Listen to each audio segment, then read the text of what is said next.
Since we're talking about the global segments and the global markets, let me welcome on board Charu Chanana, the global market strategist and head of FX strategy at Saxo Markets as well. Hi, good to be speaking with you, Charu. Just to begin with, this entire conundrum and debate over whether there is a genuine global slowdown or not, because this morning the Japanese GDP data does not look very impressive. The US jobs data also sent concerns around the world. What's your take as to how the global growth is panning out right now? Hi, thank you for having me back. Yeah, I think that remains the big question. Let me start with the US first.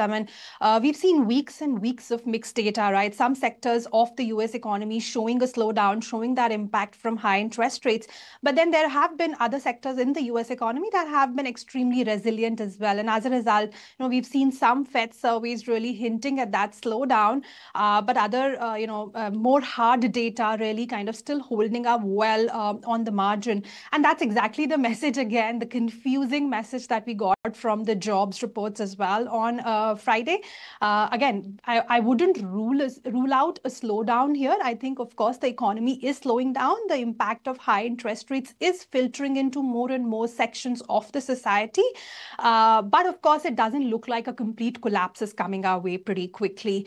When you talk about Japan as well, I think it's a lot to do with, the consumer spending there, which obviously has picked up a little bit on the back of those wage growth that they've seen there. But at the same time, then inflation is also rising. So, it's not an easy decision for Japanese consumers as well. And of course, then Japan is pretty vulnerable to what happens in the global cycle as well. And there they see the impact coming through again. So overall, I think the message here is pretty clear that we are going into a slowdown. What we really need to watch for is whether that slowdown really comes abruptly, which is what puts the markets in a more difficult position. But if it is a more measured slowdown, as it appears to be right now, and the Fed stands ready to take action and kind of respond to it, then it could possibly remain in that comfortable position as well. Charu, are we in for a reversal in financial assets? Because for the first time after the Ukraine crisis, we've actually seen a extended sell-off in across the board asset classes.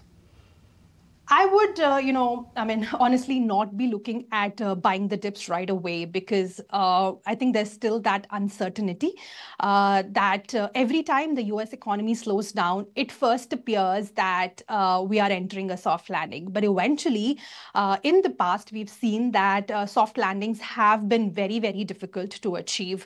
And even after the Fed starts cutting rates, in most cycles, recessions really come after the first rate cut. So at this time, I think I would be really cautious. What's also important to note is how that artificial intelligence theme kind of plays out from here, because that's been something that's been really driving the US equity markets in particular over the last many months now.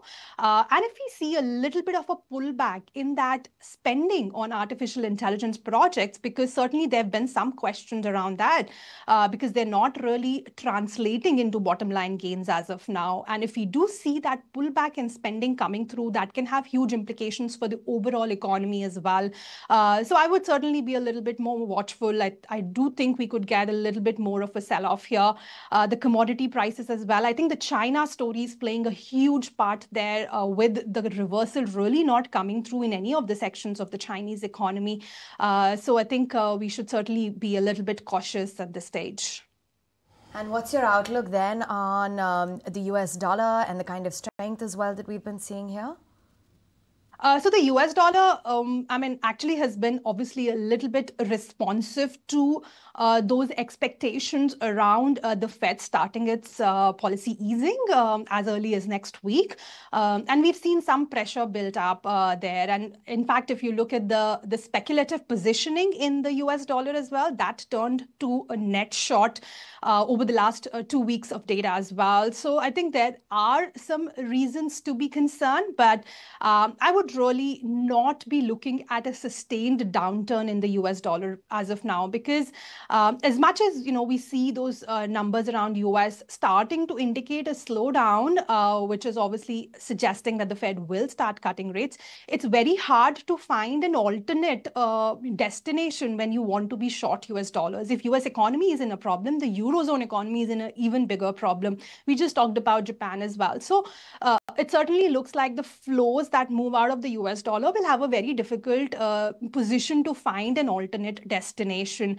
And on top of it, then we have the US elections really in focus. I think that continues to drive, it continues to suggest that we could see a support coming through for the US dollar as well. So I'm not looking really for a sustained downturn here.